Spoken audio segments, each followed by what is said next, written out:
Hi!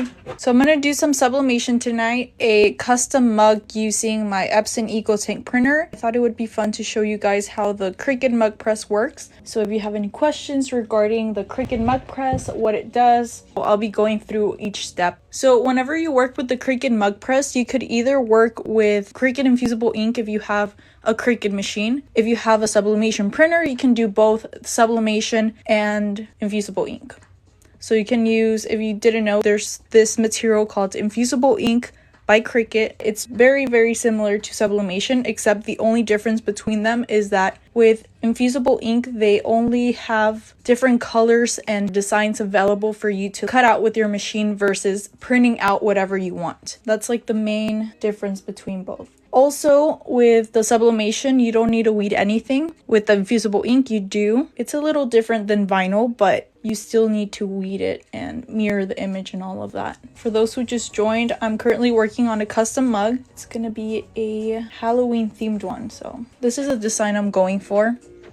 I found it on Etsy. How do you print the design? I used the Epson EcoTank 4700 that I converted into a sublimation printer. And by converting, I mean you basically just, instead of using inkjet ink, you use sublimation ink. It's nothing big that you need to do. It's just switching out the inks. And instead of using regular paper, you use sublimation paper. Is this a heat press? Yes, it's the Mug Press by Cricut. I typically use Silhouette Studio to print it out because, well, when I work with sublimation, because you're able to, you don't have the registration marks. But since it's not working, I'm probably going to switch over to Cricut Design Space. I'm downloading it to size it and make sure I get the correct size for this. I just measure the actual cup, maybe about 2.5 inches wide by, I feel like 2.5 by 2.5. Let's see what this brings it up if I change the width to 2.5 inches. 2.3. Okay, that's good. So I'm going to duplicate this because I'm applying the design on the front and on the back. Okay, so it's not print and cut.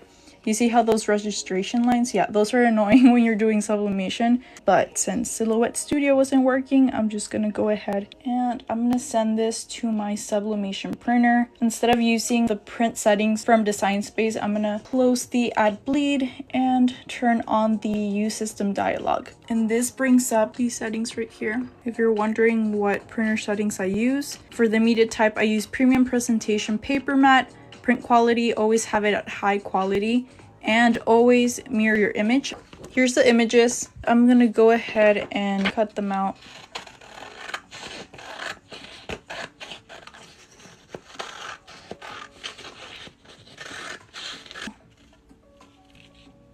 So while I'm prepping the mug, I'm gonna turn on the Cricut Mug Press. That way it heats up while I'm doing that. To prep the mug, I'm just gonna clean it with a cloth. This cloth came with the infusible ink transfer sheets. I like to keep them, that way I can use them for sublimation projects too. These don't leave any lint on them, which is nice. You don't want any fingerprints or anything like that.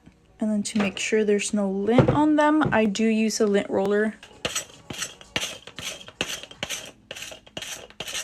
We can see the image is mirrored. The reason for that is whenever you place it onto your blank, it will be facing the right way once it's pressed. So I'm gonna align it the best I can around there. And then I'm using some heat resistant tape. This is the one I use, it's from Amazon. And just tape it down around the corners. That way it doesn't move around when you're pressing.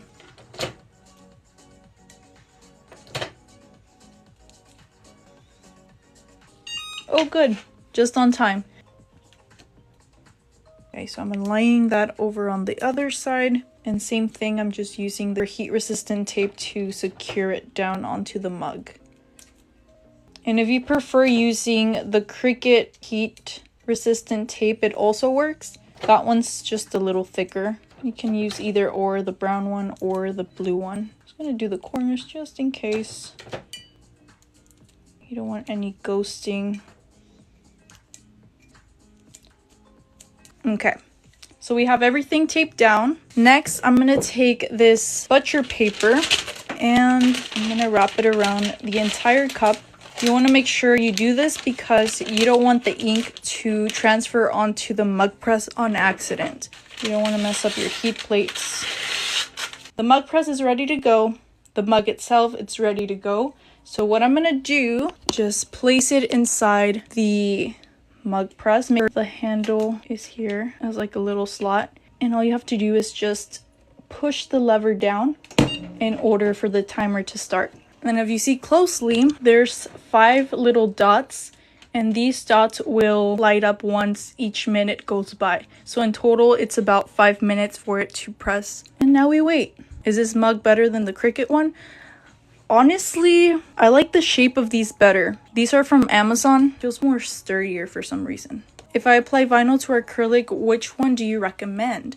I recommend using permanent vinyl. That one's the one that will last you a long time, especially if you're using Oracle 651 or StarCraft HD, which is my favorite. Can you use Dollar Tree cups? So unfortunately you can't, because in order for the sublimation ink to work, it has to be pressed onto a special coated sublimation blank. The Dollar Tree ones don't have that, but you can use those for vinyl. What's the name of this? This is the Cricut Mug Press. Do you use this machine for cups as well? I've seen crafters try it on with tumblers, skinny tumblers. I haven't tried it though. I've only used the regular mugs, but not the tumblers. Ooh, it's ready. Slide it out and place it on this. I'm just letting it cool down because it's too hot.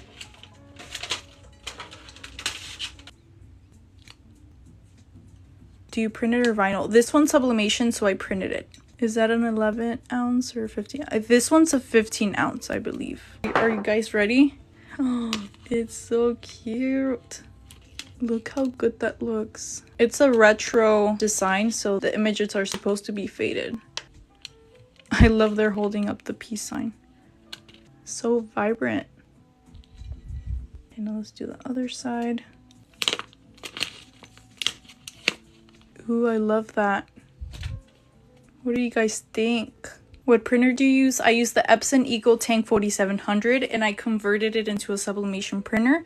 And I've been sublimating for about over a year now, and I haven't refilled the tanks at all, and they're still pretty high. You're able to print a lot without the ink getting super low quickly. Shut up, it's beautiful. Thank you. What paper did I use? It's this one right here. It's called Sublimation Paper. You can find this on Amazon. I have it listed in my bio as well. I think that's it for today. If you have any questions, let me know. Thank you so much for watching.